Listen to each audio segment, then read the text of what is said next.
Wassalatu wassalamu ala sayyidina Muhammadin wa ala alihi wa sahbihi ajma'in. Yang sangat amat mulia, pada guru yang sangat amat berbahagianya, terima kasih serta doa mudah-mudahan menyambut Allah. Bertemu Abu Ibadah kasih selaku tempatnya, selaku guru dan pembimbing dan pengarah. Mudah-mudahan Allah menantinya dapat istifadah ilmu daripada dunia. Dan terima kasih untuan serta penghormatan pertama pemateri mulai dari ayah Kedrung, ayah di Kedrung dengan ayah Malik,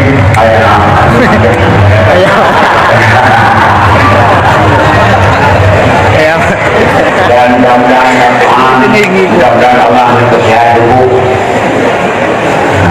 Allah ini taufik dan hidayah ayah Malik, dan lebih tercapai cita-cita dunia yang paling baik dan beragung untuk membangun Acehnya timah agamanya, dan menanti kepada api Yilung Amin yang hanya ketinggalan menyona musyawarah Nahdlatul yang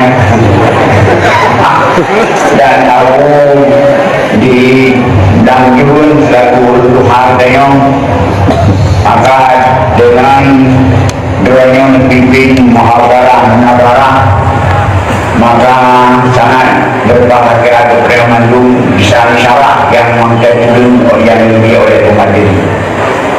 Terima kasih kepada Abu di Madinah, ya apa Madinah? Doa hendak tunaruna Abu di Kerpun, Kerpedas. Nyo Kerpun negara Aceh, masa konflik nyo kaibau Kerpun kahinahilah.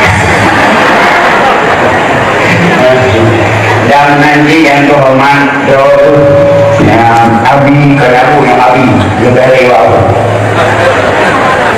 dan berikutnya Abu di Abi dari Palu Gading, Suki, dan Abu di Abu Yazid dengan Abu Wal Abu dan Aba yang terhormat kepada guru dan nyawang Abu di Langkawi yang boleh berbuat walaupun jangan memang berbuat.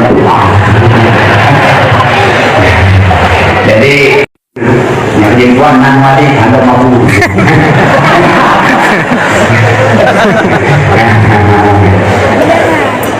Mari sama-sama ulun berlaki kesehatan ibu neo al-fatihah kepada kure tenyong uji tenyong pertama ila hadatin musawarah sallallahu alaihi wasallam. Semoga Allah